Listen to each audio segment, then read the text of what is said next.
So we're all Australians here today. I guess at some point in time we'll start to see some people coming in from other parts of the world, but dotted across the country. So thanks everybody for joining what will be a session I've been particularly looking forward to running. This is sort of to me the highlight of our launch month, is having a chance to actually go live with running a Mindhive with a group of people contributing at once. And what I have done is I've set it up and I've let the AI agents actually swing in and have their turn, so that they've sort of made contributions, and we'll be able to have a look at that, but use it as an opportunity to have lots of human to human interaction with things. So what we might do is get underway in just a minute. I've got a couple of slides that I wanted to run through, and then we'll actually get into doing both a Yeahnah survey and a Mindhive discussion. And the theme today is around how do we turn the Mindhive Collective into something that really works well for all of us. So I'll just get that, got a couple of slides to run through and we'll get straight into it. And I'll just have a few people probably to admit as we go. Is there anyone else in the lobby? Michael dropped out. My camera's not working again, Rob. I don't know why. It's only when I use this app. Sorry, everyone. All right. Okay, so you're seeing the slides there. So let's step through. So what I wanted to do is, just run through a quick agenda as to what we're going to go. And the outcome from today is to have this opportunity to experience the product, but also to provide some input so that we can really turn the Mindhive Collective space into something that's going to work for us. You can either observe on this session, or if you log in with your Mindhive consulting email addresses that we've created, you'll be able to contribute to the discussion. I wanted to run through a little quick update on sort of upcoming events, and we're launching the revenue share program, so I wanted to explain that. And then just to lead into the discussion, sort of talk about, what the original vision for the Mindhive Collective is. It's why, how, and what we've got set up at the moment on Mighty Networks. And today will be, an opportunity to shape that a little bit, to potentially cut some things out and add other things in. And we'll do that firstly through a Yeahnah survey, and then we'll go into the into the workshop. Now I'll just let Taryn in. So I might actually stay, just so I can see the people dropping in. I might stay in this view with the slides rather than full screen. So as far as events, we have cut back the event schedule slightly. I'm back to just 1 day a week now, sort of 8 hours spread over Monday, Wednesday, Friday. So we're going to have a few less events. We'll still have an office hours every Monday. So that's a general time to drop in if you've got questions or suggestions on things. But next Monday, we're going to spend a little bit of time in there talking about the revenue share program, which I'll touch on in just a minute. And then on Wednesday, I've teed up another one of these workshops where we'll actually be using the discussion board. And rather than today's topic of the collective, next Wednesday's topic will be the Mindhive product and the discussions and how to leverage that for your consultancy. Right. Well, I've just noticed that the dates are 1 day out. So it's Monday the 26th, Wednesday the 28th. Oh, thank you. Well, let's correct that. Oh, well, yeah, let's correct that as I go. Excellent. Can't blame time zones on that one. Thanks, Michael. And do feel free to interrupt. I mean, these sessions, if you've got questions or comments as we're going, please just jump in. So one of the things that I've been looking at is a sort of a tracking system that we can use for when we go live with referring clients. So at the moment, we're in the zone where we've got the product to use for solo research, and it's now something that you can use as teams, either if you've got a firm that's got multiple people within it, or alternatively in a situation like today where we're using Mindhive Consultants, consulting.com, and have a secure space to run with that. Next month, we're going to open things up so that you can invite clients and be added to their enterprise space as a facilitator. And as we start going out to clients, we want to have the revenue share program in place. And basically what that will do is enable you to refer clients and then have a tracking system that you can see who's actually going through and purchasing licenses through the Stripe. So when a client, after they've been through an initial free trial period, which is yet to be determined, but sort of probably 2 weeks, that when they start getting billed by Stripe and credit card, that you will earn a commission on those. And there are sort of 2 models. One is that the client is paying, and just like they would for Miro and other tools. The other is that if you're bundling with your consultancy service and you're including that in your offering, that you're effectively getting a discount on things. So we're setting up something to sort of pay a share of the revenue that comes in through those Stripe payments on a diminishing period from sort of year 1 through to year 5. And the way that it's set up, obviously all of you guys will be free, but the next set of consultants that come in post the first 100 will get a longer introductory period, probably 4 weeks. It might be 6. And then after that, they will be paying. And part of the idea of the revenue share program is that if they are onboarding some clients, that the revenue that they're earning from the client licenses, more than covers the cost of their use of the tool.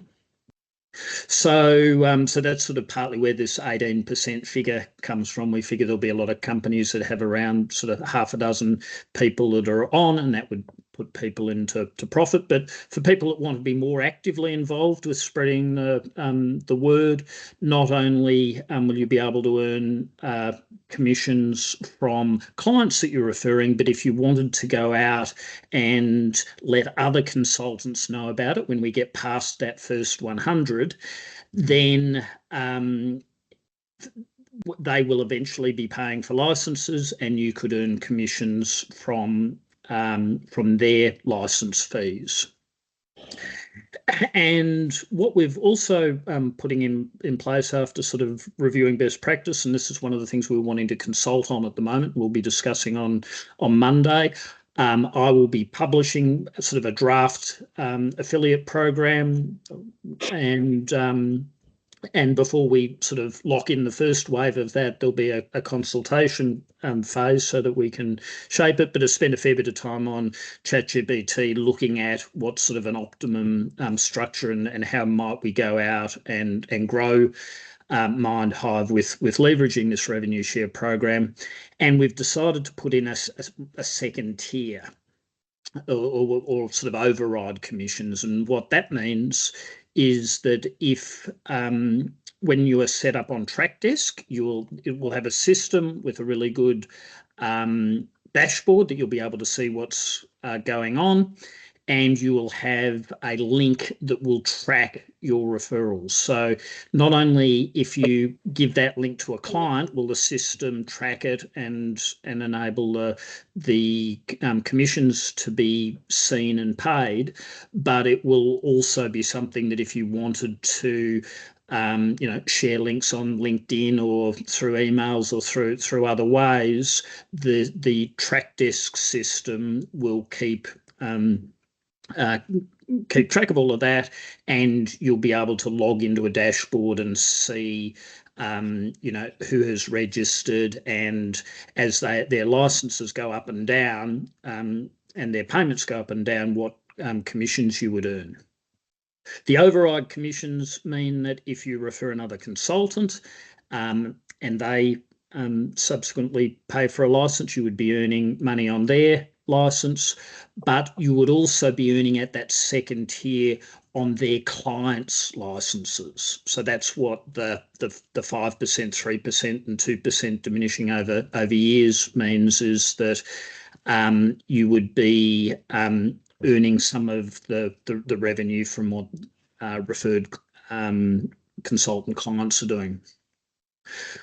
So just before moving on to what today's mainly about, are there any does that broadly make sense? We'll go through it in more detail on Monday and I'll put some things down, but does anyone got any questions? Mike? All good, Rob. Thank you. Just a quick one to make sure that I got it right. If I understood you right, the referral program works whether you refer another consultant beyond the 100 or a team of a company that you work with. Is that correct? Yes, correct. So the model, the Mindhive revenue model, is a per seat basis. So if there is a client that wants 20 seats so that they can run Mindhives with 20 people, then it's $28 per seat per month. So 20 would be $560 a month they would be paying for the software. When they're actively using it, it then drops to $8 if licenses aren't actively used. And so each of those licenses you would be earning the commission on. That's on your direct clients. And again, if you referred somebody that had a consultancy business and they found clients that wanted 20 licenses, you'd earn 5%, 3% or 2% over years on that. All right, so one for discussion, drop in on Monday if you'd like to go through that further, and let's get into today's session so that we can try and be out of here in sort of half an hour or so. Now, I've put this into the getting started section of the Mindhive Collective, just at the bottom of where you found the links that you're looking at, and really just wanted to set things up for the Mindhive as to why, how, and what. So we're trying to create something here that's going to be a game changer for consultants to take advantage and to be able to collaborate and build a community. And the way that we're doing that is using this Mighty Networks platform and bringing together like-minded people like you folks that are, collaboration is one of your superpowers, and create something that really does put a little bit of structure and resources around things to enable you to take advantage of AI-based resources, both around Mindhive and around other wider AI tools. And the product has these different bits of functionality, and we're going to be going into a Yeahnah shortly and working out of the things that we've currently got, are they all valuable, sort of my first cut at them, or are there some things that we might want to take out or add? Hi, Rob. Sorry, mate. No problem at all, Rob. So for those of you that have been in and out of the collective, and you being our active group, you have, that's sort of the architecture of things at the moment. We've got our getting started section, which is where these sort of onboarding tutorials are. The community side, where the water cooler's meant, where we can just have general chats, but it's also where the events and recordings are. And then what we're going to look at shortly is the approach that I've taken on suggesting that we make it easier for people to shape prompts and look at use cases as to how they might be able to take these products out and use effectively, whether using for yourself as consultants or for your clients or for other stakeholder types. We've then got a section in there, which again is very bare bones at the moment, but I was wanting to flesh out if we think it's something that makes sense to continue to have. And that is that we have use cases and prompts for different sector types, because obviously consulting into local government or food and agri or whatever are different. So just to provide some of the lifting. We've then got a section that again needs to be fleshed out a bit more, talking about the products and the revenue share program, and the non-Mindhive part of it, which when I'm doing the onboarding, I talk about Perplexity and Notebook as examples, is where we have, the heads up on other AI products that can be, useful, and many of you are already using in your AI stack or your AI toolkit. And then the final section we've got is, which we haven't really had contributions to yet, is how you can put in and contribute to Mindhive with suggesting user experience things or any bugs or any enhancements that you have. So that's what we've got at the moment. And what I've added in there now, if we just, I'll just come across in the steps to get started section, is this morning I have actually added this block here where we can link to ongoing Mindhives that are left open and running, and where we have some of these Yeahnah surveys. So what I wanted to do is just alert you to this middle one that I set up the other day, which is where we're after some feedback from those of you that have been, experiencing things over the last few weeks as to what has been your experience. And the one that I'd like to quickly do now is this one. So I'll take this link. Or you can, play at home by yourself and navigate to the same spot. And let's get in and do one of these yes/no Yeahnahs, which you can either do on your phone or you can do on the web app. So I'll just put it into text, into chat here, and they do only take a minute or two to fill in. So is everybody seeing that link? And when you hit it, I'll show you what you should see.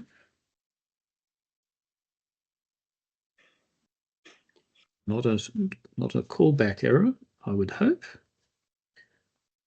Let me find out what happened there.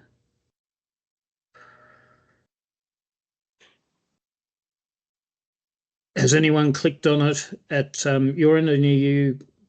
Yeah, Let's Co-Design the Mindhive Collective, is it? Yes. The URL has invitation already used. Okay. It's expired, needs a new one or something.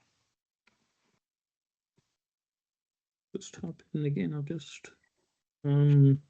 Rob, has it got something to do with our different logins? Because I seem to have two different Mindhive accounts, like a more general one and a consulting one. I'm not sure of the difference between them. Yes, so for responding to a survey, it doesn't matter which you use. If you're creating your own, you probably want to create it within your personal one. And the idea of the Mindhive consulting is more for accessing the workshops that we're about to do. But you should be able to respond to either. So let me just try and get that again.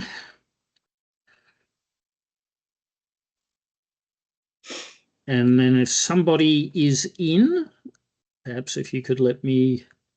Yeah, I'm in. Okay.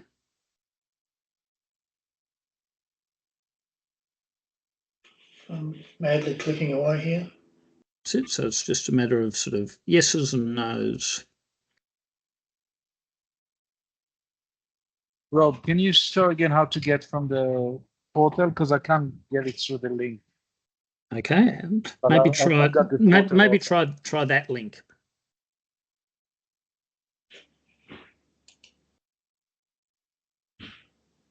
And this is That something works. Yeah. that works. This Yeah. is something that you also have access to. So one of the reasons I wanted to introduce it today is so that you can think about how, if you're dealing with a group of people that you're wanting some feedback, it's really quite simple to go through the create side and just think about some questions. Again, I used ChatGPT a bit to help describe what I was trying to achieve as an outcome, and had it design some questions, and then you just put them in one at a time. You can choose 5 and put in 5, or add on that 6, 7, 8, 9, and you'll create this mini survey that you can then log in later and see the response results on. So I'll just spend a couple of minutes longer on this one. Again, the dual objective of experiencing the product and also us getting a little bit of feedback that will inform things.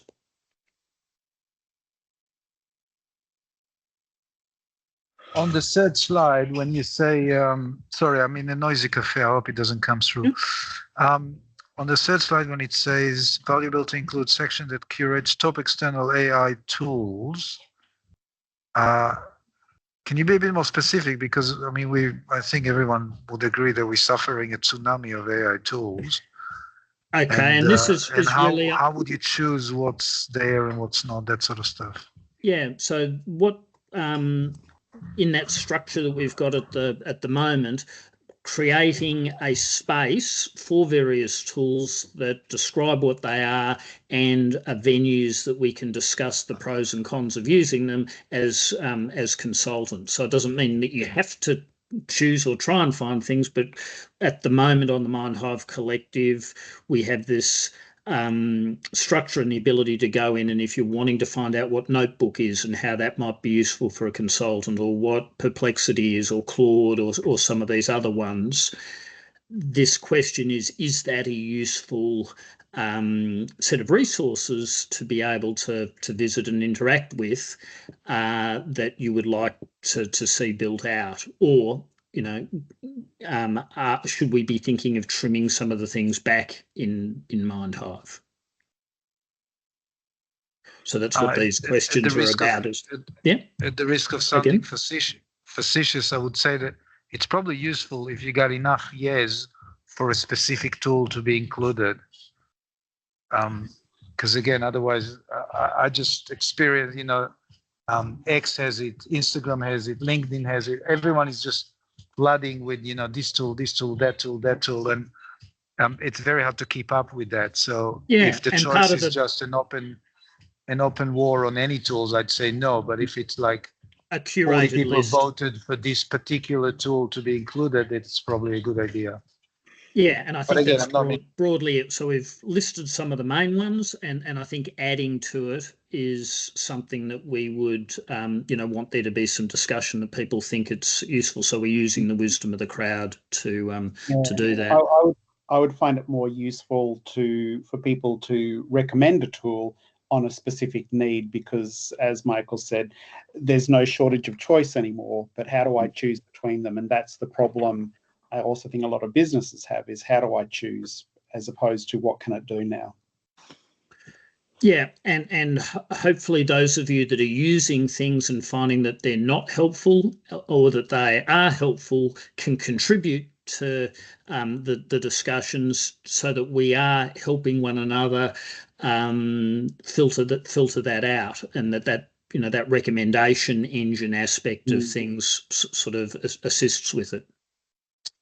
So I'll just show you quickly what's happening here when you're running one of these as to what it does, because on the setup side of things, this is how it would look if you've created a few different ones. They will sit here, and then you can go to view Yeahnah numbers, and it will tell you what the feedback is on things. So who's voting yes and no, and then as the numbers start getting bigger, the uncertainty. So not just what are the hard yeses and hard nos, as you're sort of seeing here, but also based on how quickly people are responding as to whether something's in that grey area in the middle.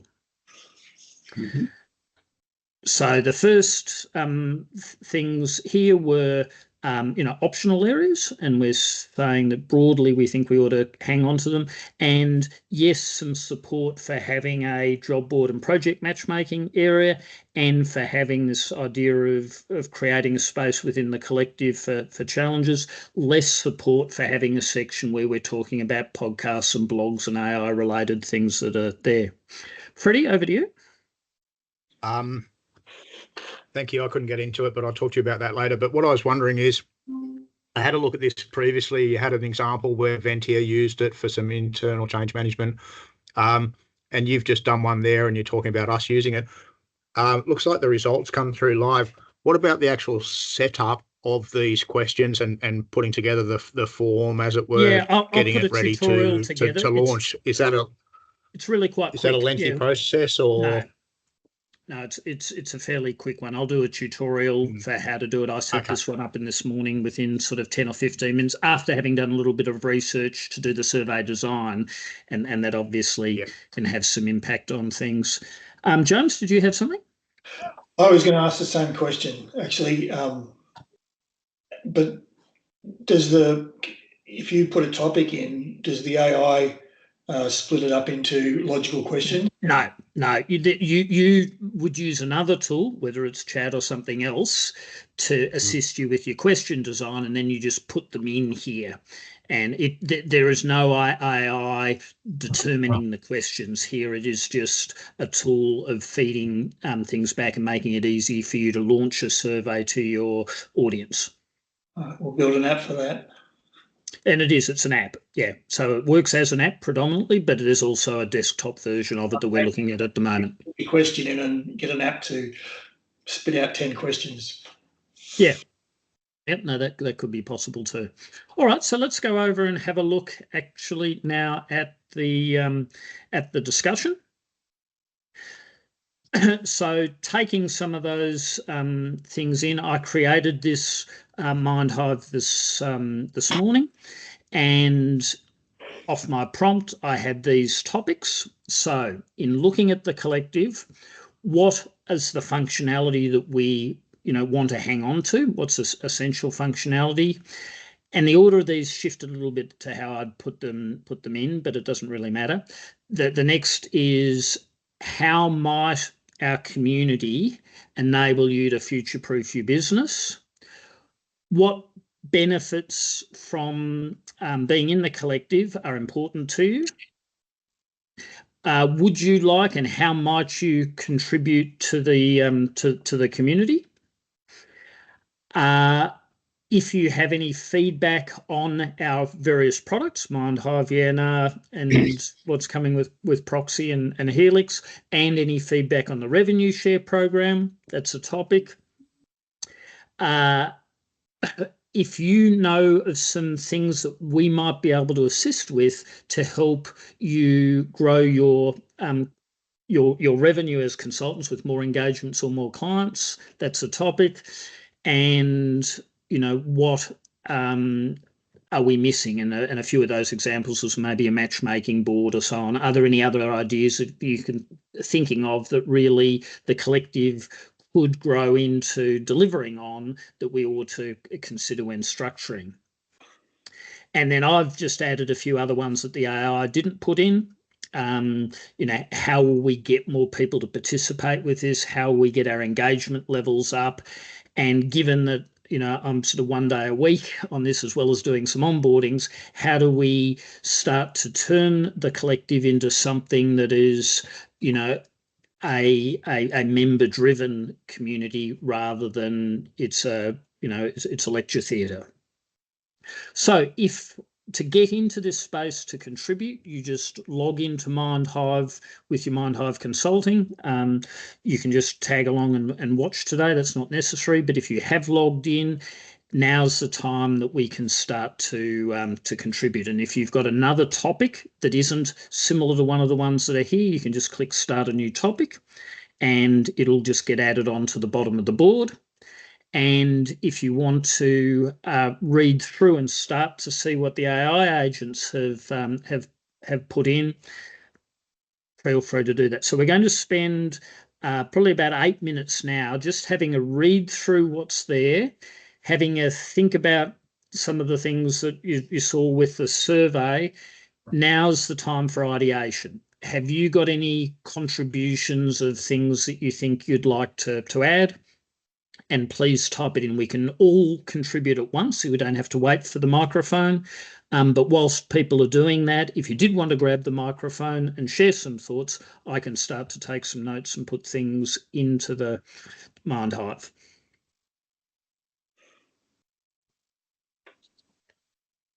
So probably best if you bring it up on your own computer, which is just going off the dashboard if you're inside Mindhive Consulting, and finding this as a live discussion.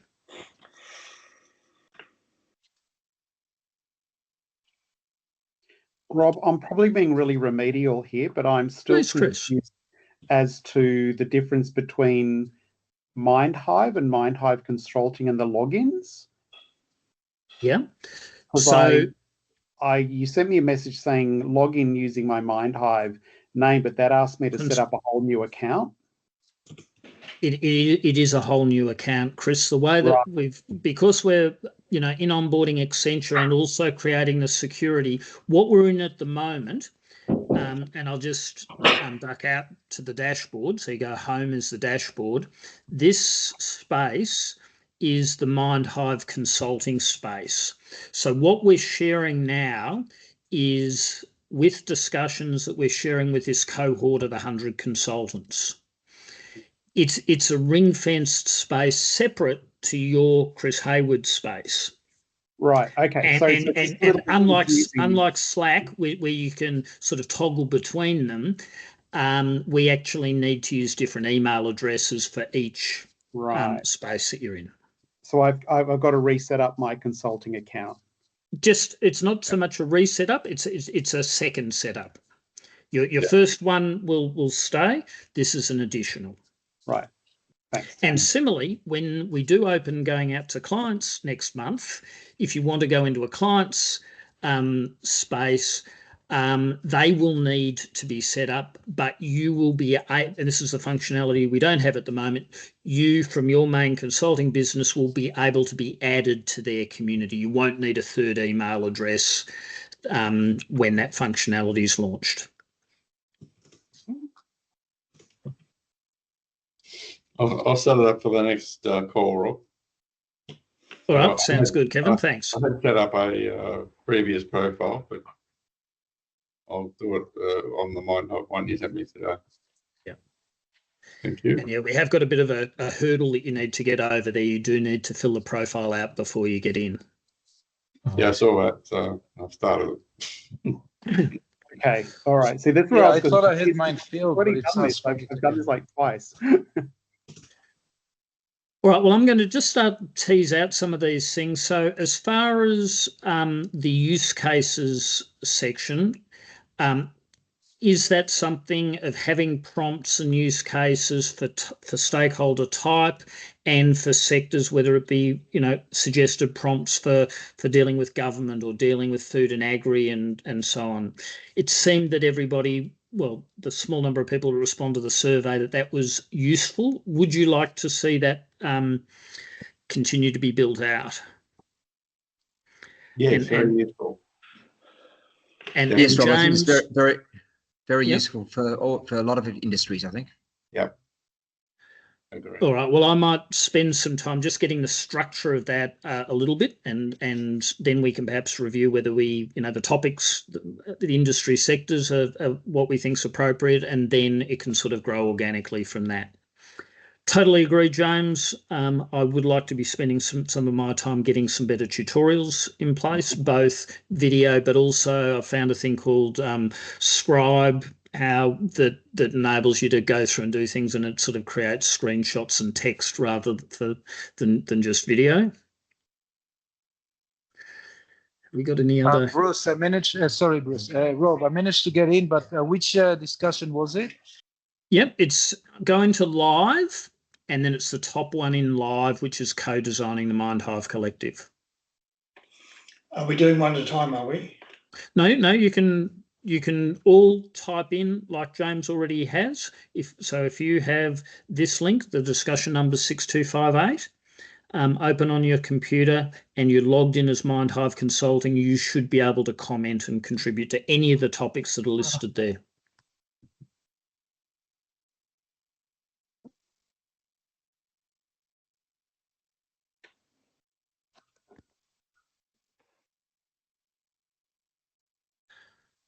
So you don't need to go through it in order. If you're seeing something and you think that something's missing, just click on what's missing or undeveloped.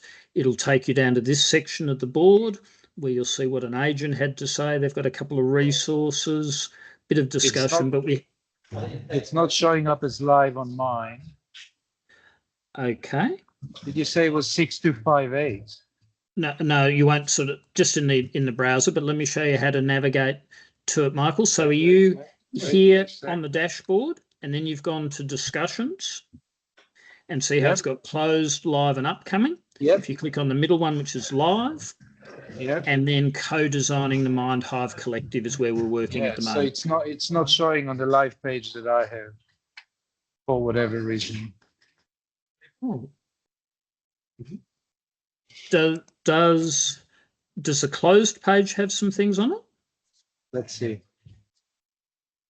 And are you definitely, and this is the other way you can tell where you are on the platform, is the name of the space, Mindhive Consulting, or your business, or Mindhive Earth, appears here. So that's how we know, another way that we know that we're in the Mindhive Consulting environment. Okay, I might be in the mindhive.ai, the web app. So you want me to log to the Mindhive Consulting one? Okay. So it's mindhive.ai, but when you log in, use your mindhiveconsulting.com email address, and that will get you into this environment. Think of it as a big city. You've got to find the right block. Okay, so I've got to enter. Okay. And that's how we keep things secure. Is we've got these walls around that you need to navigate into the right spot. Fair enough. Can I be logged into one at a time? One at a time. I can't be logged through two accounts, so I've got to log out. Okay. And log back in. Yeah. Okay.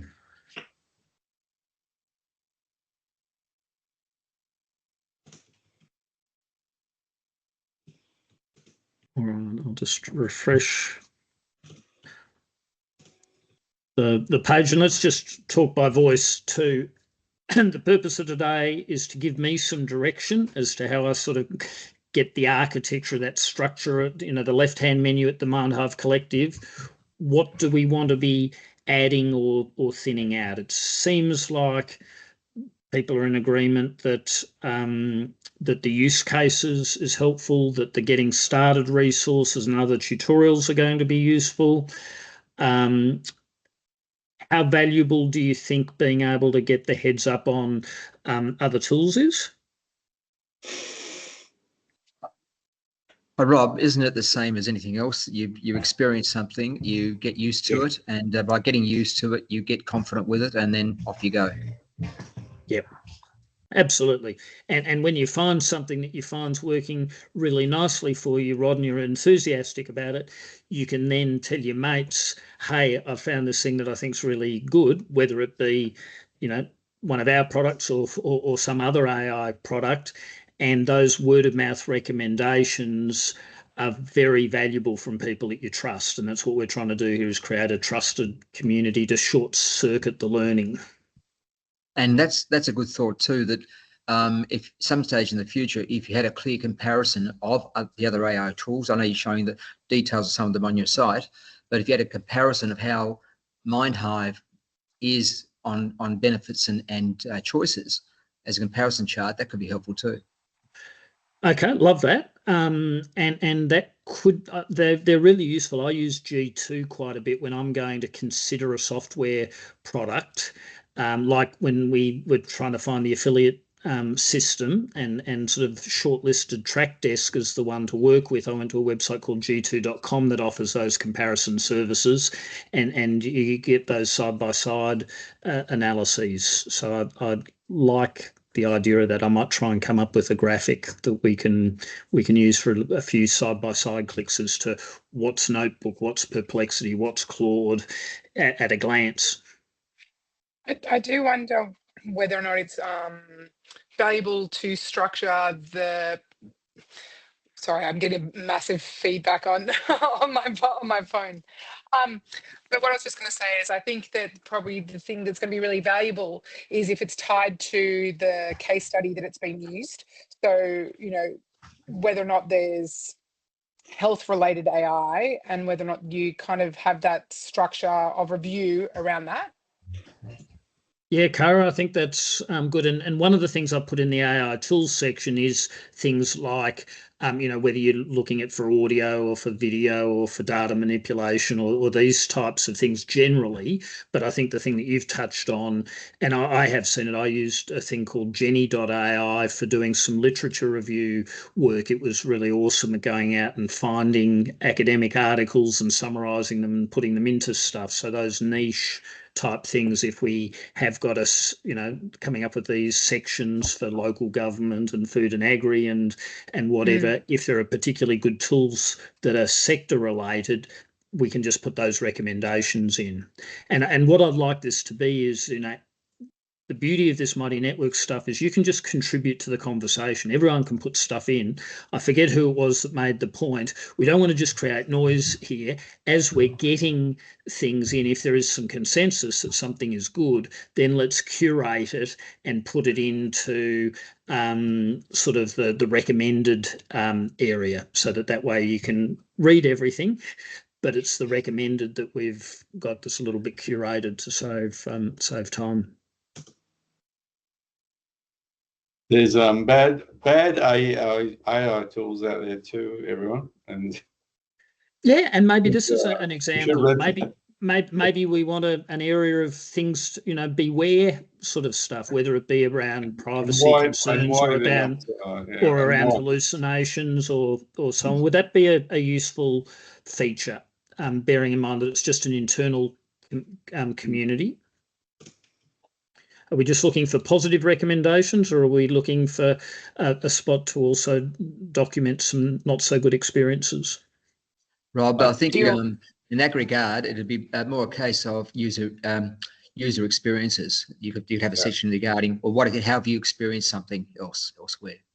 Okay, I like that, Rod. I think my experience sort of section could fit in somewhere and encourage people to contribute.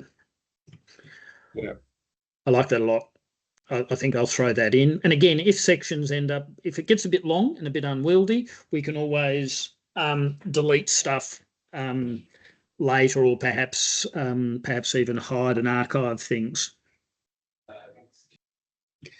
Some industries are ahead of others. And, you know, I think in the space I work, technology mostly, you know, some companies have been working on AI for a long time. And so they're ahead of the market. And that's what I was hoping to find here. So to be able to share, you know, who's in the lead and why, and why, not just hearsay. Yes, and what things are ahead with. And so this is, again, sort of coming back to the Mindhive example. Our strength is around this collaborative AI play of multiple agents, multiple humans. That doesn't mean that we're going to give, and that's a niche specialty. I really appreciate, Rob, the ideation approach with the summary of different ways of looking at it to improve perception of how you do understand a topic. It actually helps a lot. All right. Well, speaking of that, let's actually just go through and demo the next bit. We haven't had a lot of contributions. This is an open discussion. You can continue to put your feedback in after the event. But let's stop now, and I'll just...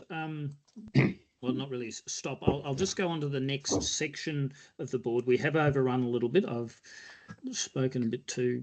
I've got 10 minutes, Rob, so I can stay for another 10. Okay.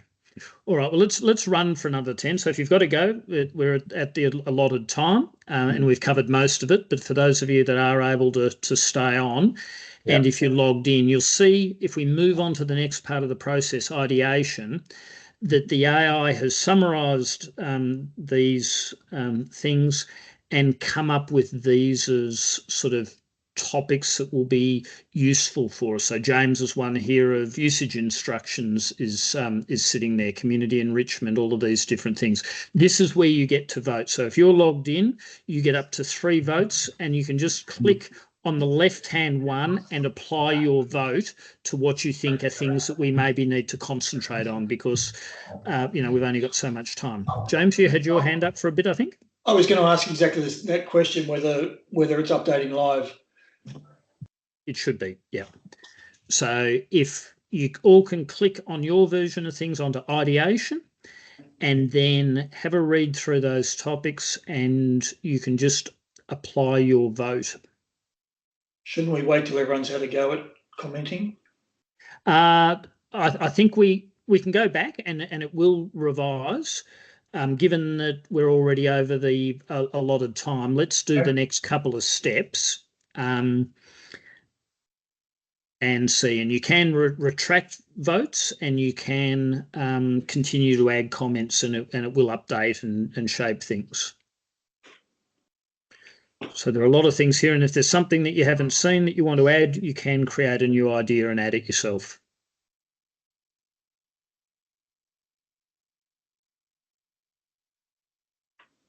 Again, the topic is, how do we turn the Mindhive Collective into an awesome venue of resources and people?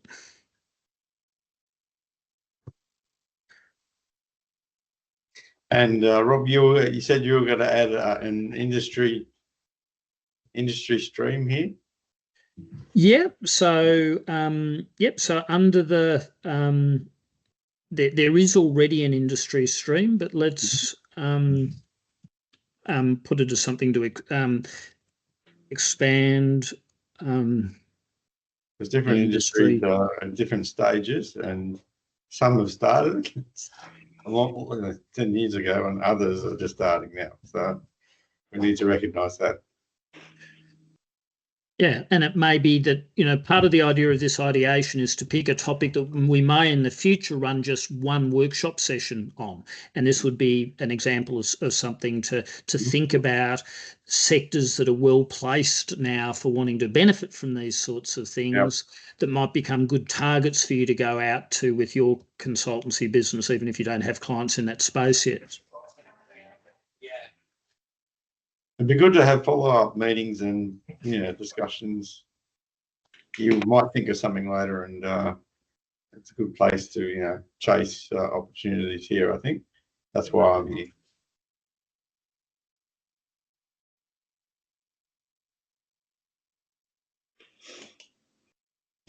And it might be that you'll get some sectors that are well placed for going out with non-Mindhive products, and some that are well placed for Mindhive. In getting into government and defence and some of these areas, it's harder to get through the door with new software products compared to others. Yes, you're right. Yes. Yeah. Rob, just an observation, and again, I mean, this is might be my personal experience, but I really feel like myself, but I think all of us are trying to drink from a fire hose in every domain that is doing this stuff. Yeah. So, for example, I'm looking at all these, and there's like 15 or 20 different ideation ideas that came out of a discussion that is 95% AI agents. None of us read it, and we sort of, I know James commented, I commented, maybe a couple of other people, but it feels like we're sort of tying the horse in front of the cart. So I'm now voting on stuff that I haven't read properly. I haven't figured out how much of it was human, how much of it was those AI agents talking to each other and whatnot.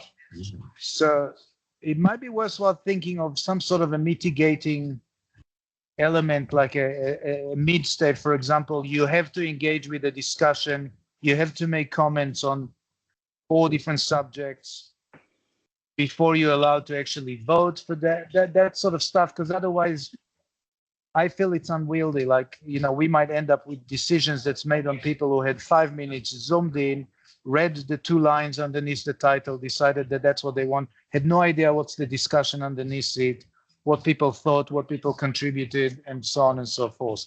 Just my 2 cents about it. And a massive caveat with these sort of things, I think, Michael, you're right, is, you know, we're trying to get speed to consensus and speed of getting ideas on the table. But that is fraught with, you know, having the right stakeholders in the room and having the right opportunity to properly digest things so that people aren't shooting from the hip. So I don't disagree at all. And I think we've had this discussion before. I concur with you that I think the ability to sometimes to slow down the AI and make more room for the humans is something, because there's lots of rich stuff here, but how do you not be trying to drink from the fire hydrant? Yeah, but it's only a suggestion, Rob. So you can, you know, vote against it. That's the whole thing. If they put them forward, if it's no good, or you don't like who voted it, or it's an AI or whatever, don't tick it. Yeah, Rob, it's important too also for your timeline with you're rolling out a referral approach, which is in June, I guess, or whenever it is. But this needs to be functional and working effectively enough before you do that. So that's important too, I guess, isn't it? Yeah, and I guess that is the sort of thing we're after feedback, and these are great sessions, Rod. So if even if just verbally, but certainly if you can add stuff in, if you think there are things that it's not quite ready to take to your clients, but you know if such and such, you know, was added or something was cut back or whatever needs to be done that would make it more marketable or easier to put in front of people that you've got relationships with, we're keen to hear what that is so that we do prioritise. Yeah. Yes. I'll be ready next time, Rob. I have to jump. Okay, Kevin, thanks for dropping in. I mean, to be fair, sorry, I was just going to say, to be fair, when you put out a vote to a number of people, you know, 20% of these people you might think actually have zero value to add anyway, but they still get their vote. So that's kind of how it works. Yes, Fred, and just I think because the differentiator here is that there is no way to qualify whether anyone put any time to think about what's going on, or they just but you get that with your own team, but don't you? You don't know whether they read the notes. just because more of us are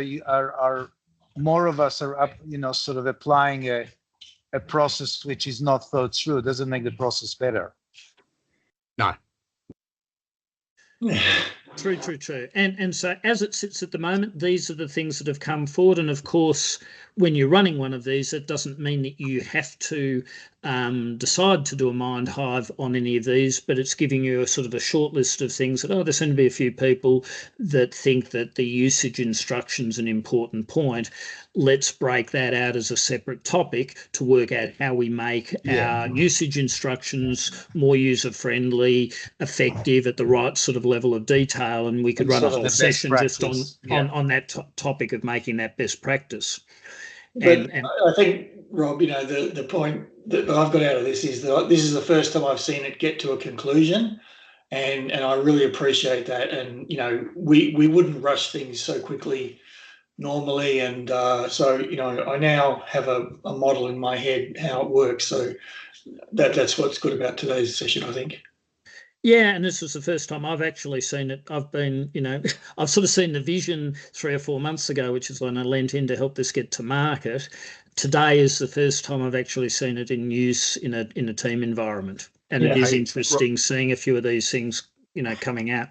Rob, you had that other tool that we looked at once before, maybe when I was just with you, where the strategies are kind of funneled down into further discussions, and then you at that point in time you can see who made the suggestions. Then you can vote to push forward the top items, and the vote's only made by obviously the humans, the humans, and then that then goes into a bigger discussion and analysis, and then you progress it each time, etc. I mean, obviously that's the other end of the spectrum, but you have that facility as well. Yeah, and that's sort of what we've done a little bit today. You know, we went through those stages, and what is interesting is if we come down, and I haven't seen this in thing, is that, you know, James, who has been pretty involved, has made 5 contributions on the board. The other 2 are just agents, and there's a little summary of the gist of what he was saying. So I think that's quite helpful. I don't know whether that reflects, James, what you had to say. Is that a fair contribution, summary and highlight? Yes, I think so. I'll go, maybe I'll go under the radar next time. Anonymous. Yeah, and there is the ability with these that you can actually set up anonymisation of things so that you do feel you can contribute and not be worried that you're going to be shouted out or spotlighted like I've just done to you then, mate. The point that Freddie made, I think, what he's getting at, I mean, a lot of these strategy sessions, you always have a parking lot, so you can just put stuff off to the side. You don't want to lose it, but it's not important enough to deal with today, and that would be a good facility, I think. Yeah, and I think, you know, what it's also done here is you see on a couple of these main, or on the topics, it has gone through and summarised what's come out. Admittedly, these contributions are driven by AI agents and by the humans today, but maybe if we could wind back the AI agent and have a big room and have more humans contributing, you would feel that it's actually something that you're a bit more confident with because of the human element. Again, further to Michael's point, assuming the humans have been given enough time to make intelligent contributions. Yeah, there's a lot of, the agents produce a lot of stuff to read, and you know, it's quite a impost on people, I think. So maybe, you know, looking at how it's summarised or whether the humans have first go or something like that. All right. Well, we are top of the hour, so that's. I've got a hard stop at 3 o'clock. Thank you very much. I was just going to wind Fantastic it up too, session. Michael. Yeah. Thanks, Rob. I've got to go everybody too. for coming along today and for your contributions, and hopefully that gives you a little bit more of a sense as to what this can do, and also got you thinking about how you might make suggestions. So let's not close this discussion board off now. There are a number of people that couldn't make it today. Let's let the AI agents have done their bit. Let's make this a venue where us humans come in and start to flesh this out a bit, and then I can take what's there and then start actioning some things. Yep. Excellent. All right, great. Thanks, everyone. Bye-bye. All right, bye, everyone.